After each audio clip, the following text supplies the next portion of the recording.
عمرك وافقت على حاجة وانت من جواك رافض؟ عمرك قلت ماشي بس رجعت زعلان من نفسك؟ عمرك حسيت انك بتساعد الكل لكن محدش حاسس بتعبك؟ طب ليه بنخاف نقول لأ؟ ليه بنعتبر رفض الطلبات أسوأ؟ وليه أوقات بنرضي الناس ونخسر نفسنا؟ طب عمرك وافقت تخرج وانت مرهق بس خفت حد يزعل منك؟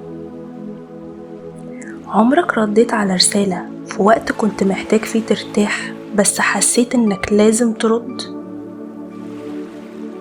ليه بنعمل كده؟ وليه بنزعل من نفسنا بعد ما بنوافق؟ النهاردة هنتكلم عن الحدود النفسية وعن الكلمة الصغيرة اللي بتحميك، كلمة لأ. يعني ايه حدود؟ الحدود مش جدار بينك وبين الناس، الحدود هي معرفة ووعي بإيه اللي بيناسبك وإيه اللي بيضايقك وإيه اللي تقدر عليه وإيه اللي فوق طاقتك.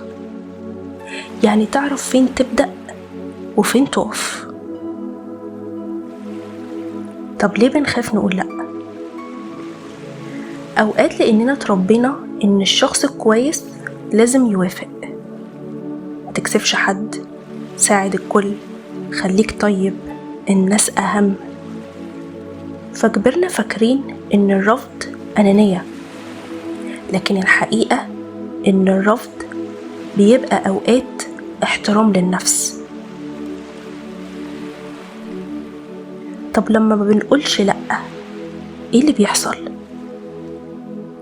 بتلاقي نفسنا كده بنتعب وبنستنفذ وبنزعل من الناس بصمت، بنحس إن محدش مقدرنا، بنفقد طاقتنا، بنلوم نفسنا.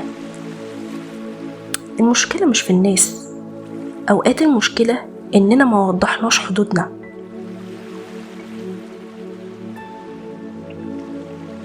طب إزاي أقول لأ بدون ذنب؟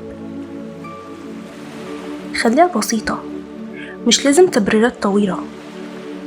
قول كده مش هقدر المرة دي، عندي التزام، محتاجة ارتاح، شكرا لكن مش مناسب ليا. الرفض مش إساءة، انت بترفض الطلب مش الشخص. ابدأ بحاجات صغيرة، قول لأ في مواقف بسيطة الأول ومع الوقت هتبقى أسهل. راقب إحساسك بعد الموافقة، لو كل مرة بتوافق بتحس بضيق ده معناه إن في حدود محتاجة تتقال وتوضح. مش كل زعل من الناس معناه إنك غلطان، أوقات الناس بتزعل لأنها اتعودت تاخد منك من غير حدود. زي كده واحد صاحبك عايز ينزل كل يوم وانت محتاج وقت لنفسك، بدل ما تختفي أو تتحجج قوله كده أنا نفسي أشوفك بس محتاج يوم هادي النهاردة. صاحبك اللي بجد هيفهم. لو حد من العيلة بيتدخل في قرار يخصك، بدل ما تسكت وتتضايق ممكن تقول باحترام أنا مقدر رأيك بس القرار ده محتاج أخده بنفسي. الاحترام لا يمنع الوضوح. في العلاقات لو حد بيطلب وقت وطاقة طول الوقت وانت مرهق قوله كده أنا مهتم لكن محتاج ارتاح دلوقتي ونتكلم بعدين. وجودك للناس مهم لكن مش على حساب نفسك. أوقات أكبر حدود بنبقى محتاجين نحطها هي حدود مع نفسنا.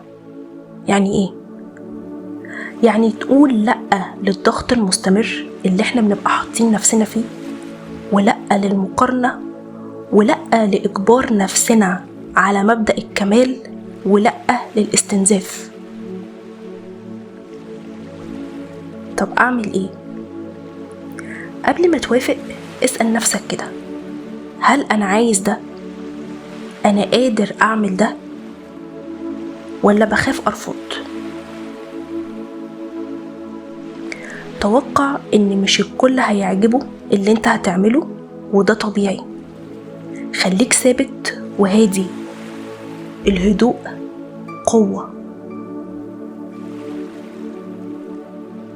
لو طول عمرك بتحاول ترضي الكل أكيد تعبت، ولو كلمة لأ تقيلة على لسانك يمكن لأنك شلت فوق طاقتك. ابدأ واحدة واحدة، قول لأ من غير قسوة، وقول نعم لنفسك دلوقتي. انت مش مطالب تستهلك نفسك علشان تثبت انك طيب. الناس اللي بتحبك بجد هتحترم حدودك، وافتكر ان راحتك مهمة.